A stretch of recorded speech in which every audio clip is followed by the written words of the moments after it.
on démarre en position starfish. Ok, on va pouvoir ramener un talon vers une fesse et tous nos points de contact, mains et pieds, vont rester en contact permanent avec le sol. Et donc, ensuite, on va venir alterner un mouvement de pendule, une jambe après l'autre. D'accord ? Si l'amplitude est faible au départ, si la jambe est pliée et qu'elle n'est pas tendue, c'est pas grave. On s'en moque pour le moment. D'accord ? Et au fur et à mesure des répétitions, l'amplitude, elle va progressivement s'améliorer, ok ? Tout en gardant les pieds et les mains au sol. Et on va chercher un mouvement rythmique. D'accord ? Pour être fluide.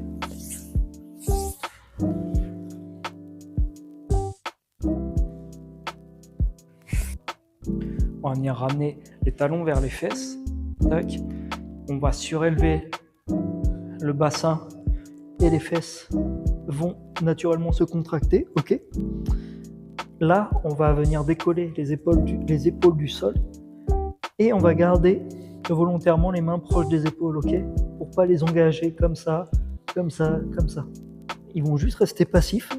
Et là, on va venir pivoter autour de notre axe de la colonne vertébrale d'un côté et on va avoir un point de contact sur une zone, peu importe laquelle, pendant 3 secondes et on va revenir de manière lente et contrôlée pour basculer d'un côté puis de l'autre. La difficulté ici, ça va être de pas, pendant la transition, chuter son bassin et faire ça. D'accord ? Non. On reste toujours haut et actif. Et on essaye de distribuer le poids intelligemment sur 3 zones. D'accord ? Donc nos 2 pieds et l'épaule du côté où l'on va chercher le poids. Ok ? On démarre en position de starfish. On va ramener les talons vers les fesses et on va soulever le bassin. Nos fessiers sont donc contractés et là, cette fois-ci, on va venir passer une jambe derrière l'autre. Et le pied doit toujours rester en contact avec le sol. D'accord ? Hop. Et on revient en ayant toujours un point de contact avec le sol également. Ça a l'air simple, mais c'est beaucoup plus difficile qu'il n'y paraît. D'accord ? Si la jambe n'est pas tendue à la fin du mouvement, comme ça, c'est pas grave. Si elle est un peu pliée, c'est ok. Soyez prudent avec ce mouvement parce qu'il demande du temps à être bien appliqué. Et donc, comme tout à l'heure, on va faire attention à bien distribuer le poids sur 3 zones.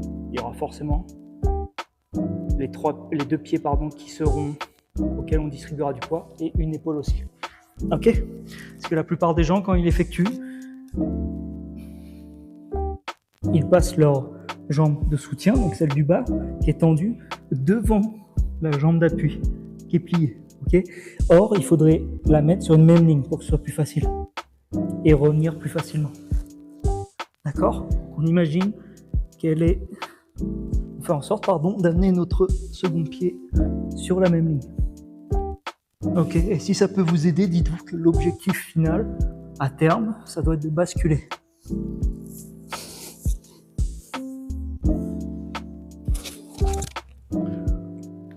Donc là, pour le scorpion, j'ai démarré ventre au sol. Ok, je vais isoler 3 parties pour la jambe. J'ai isolé le pied, le genou et la hanche. D'accord ? Donc, j'isole pied, genou, hanche. Et quand j'arrive à soulever ma hanche, d'accord, ma fesse elle va se contracter naturellement. À ce moment-là, je peux basculer un peu. Ok ? Je reviens et je décompose dans l'ordre inverse, c'est-à-dire hanche, genou, pied. Et je passe de l'autre côté. Les bras peuvent être tendus ou non. Et on va venir chercher progressivement un peu plus d'amplitude, qui va se traduire par quoi ? le fait que notre pied va toucher le sol. Ok? La tête, le menton peut rester en contact avec le sol. Ok?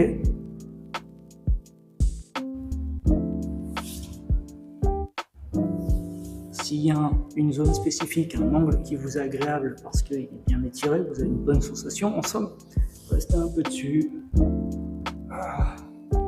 Et profitez avant de repartir. Et là, l'objectif, ça va être de déplacer son poids, de faire un transfert de poids suffisamment important pour s'assister pour que l'autre bras passe en dessous pour effectuer le arm circles. Ok? Donc n'hésitez pas à transférer du poids soit sur l'épaule ou soit en vous assistant de l'autre main. Donc, il doit y avoir aucune douleur d'associer à ce mouvement-là. Et bien sûr, il y a deux sens possibles, le sens in, de l'intérieur vers l'extérieur, et le sens out, de l'extérieur vers l'intérieur. Ok? Pour l'autre main, la main d'appui, de soutien, pardon, celle-ci, n'hésitez pas à avoir une petite poussée verticale au moment opportun, au moment. D'accord? Et bien sûr, on peut parler.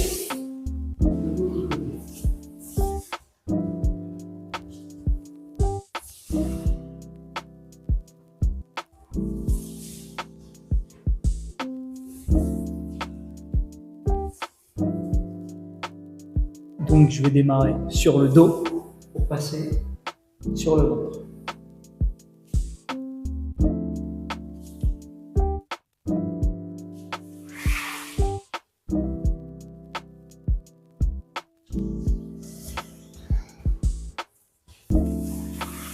Notez que tous mes points de contact, c'est-à-dire mes mains et mes pieds, sont toujours en contact avec le sol. D'accord? Donc j'ai une jambe qui doit passer en dessous de l'autre. D'accord? Ce qui va me permettre du coup de pivoter en gardant mes mains au sol d'un côté pour passer sur l'autre.